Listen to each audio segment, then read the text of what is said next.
Petronas dan 5 firma tenaga lain melibatkan Total Energies, Qatar Energy, Cybele Energy, Delcorp dan International Group Investment capai persetujuan dengan Guyana berhubung terma perjanjian perkongsian pengeluaran bagi meneroka 5 blok minyak dan gas luar pesisir. Menurut Kementerian Tenaga Guyana, tender yang dilancarkan pada 2022 untuk kawasan di perairan Chetek dan dalam itu membawa kepada tawaran bagi 8 blok. Kita mengganggu siaran ini. Assalamualaikum my friend. Dan welcome. Okey, video kali ini aku akan berkongsi info berkenaan dengan pencapaian terkini Petronas, syarikat minyak dan gas kebanggaan negara kita Malaysia, yang baru saja telah mencapai persetujuan penting untuk meneroka blok minyak dan gas di Guyana. Apa impaknya terhadap industri minyak dan gas antarabangsa dan apa maksudnya untuk masa depan tenaga Malaysia? Ya bang, ojo cemburu ya. Okay guys, jom let's go. Guyana mungkin bukan negara yang sering kita dengar dalam konteks industri minyak dunia, tetapi dalam beberapa tahun kebelakangan ini, negara kecil di Amerika Selatan tersebut telah menjadi tumpuan pelabur-pelabur minyak antarabangsa. Guyana telah menemui rezerv minyak yang sangat besar di dasar lautnya, dan ini menyebabkan syarikat-syarikat besar seperti ExxonMobil dan Chevron berlomba-lomba untuk mendapatkan hak mencari gali di kawasan tersebut. Baru-baru ini, Petronas bersama dengan 5 firma tenaga lain yang terdiri daripada Total Energies, Qatar Energy, Cybele Energy dan juga Delcorp serta International Group Investment telah mencapai persetujuan dengan Guyana berhubung terma perjanjian perkongsian pengeluaran untuk meneroka 5 blok minyak dan gas luar pesisir.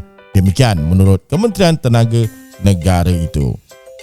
Tender yang telah dilancarkan pada 2022 untuk kawasan di perairan Chetek dan dalam itu telah membawa kepada tawaran untuk 8 blok sebahagian daripada usaha kerajaan Guyana untuk mempelbagaikan industri tenaga yang dikuasai oleh konsortium yang diketuai oleh ExxonMobil.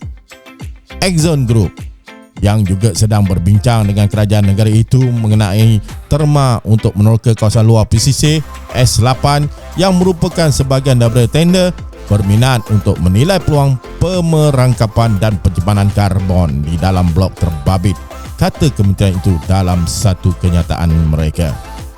Petronas berjaya memenangi hak eksplorasi untuk blok Kanuku, satu kawasan yang telah dianggap mempunyai potensi besar dari segi minyak dan gas. Melalui perjanjian ini, Petronas akan bekerjasama dengan syarikat lain dalam satu konsortium yang turut disertai oleh penggiat utama dalam industri tenaga. Nilai sebenar perjanjian ini belum diumumkan secara rasmi, tetapi blok ini dijangka akan menjadi salah satu sumber minyak dan gas yang signifikan untuk Guyana.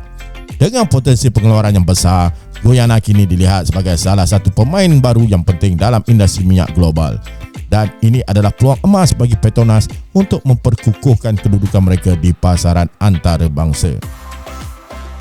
Jadi, apa sebenarnya yang boleh kita harapkan daripada perjanjian ini?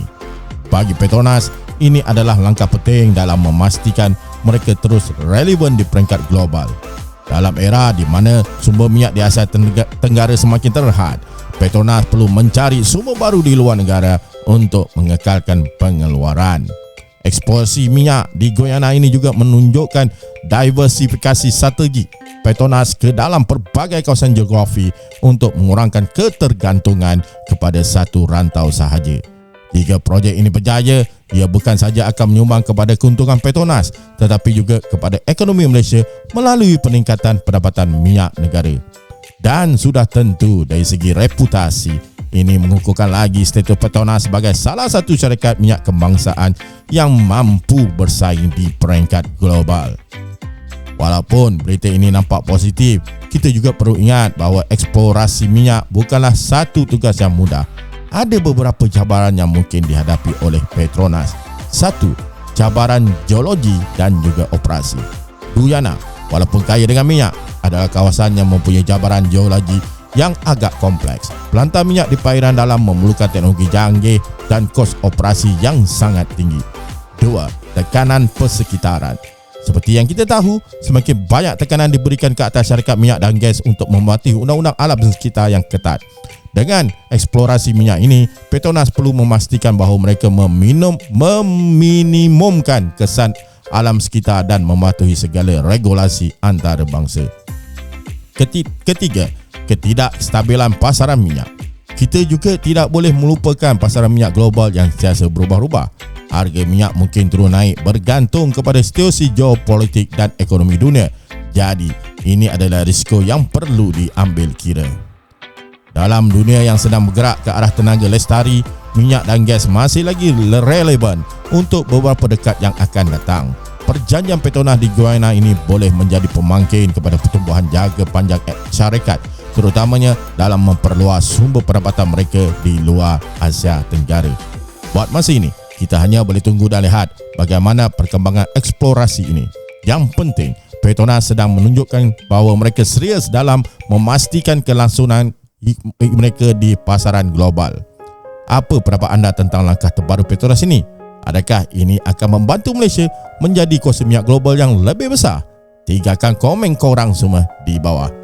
Terima kasih kerana sudi layan video kali ini guys. Jangan lupa untuk like, subscribe dan nyalakan lonceng button bell yang ada tu untuk terus mengikuti video selanjutnya yang mendatang my friend. Akhir kata, hidup berakal sebelum kojol, jangan jadi seperti jebeng golera my friend. Assalamualaikum dan bye bye.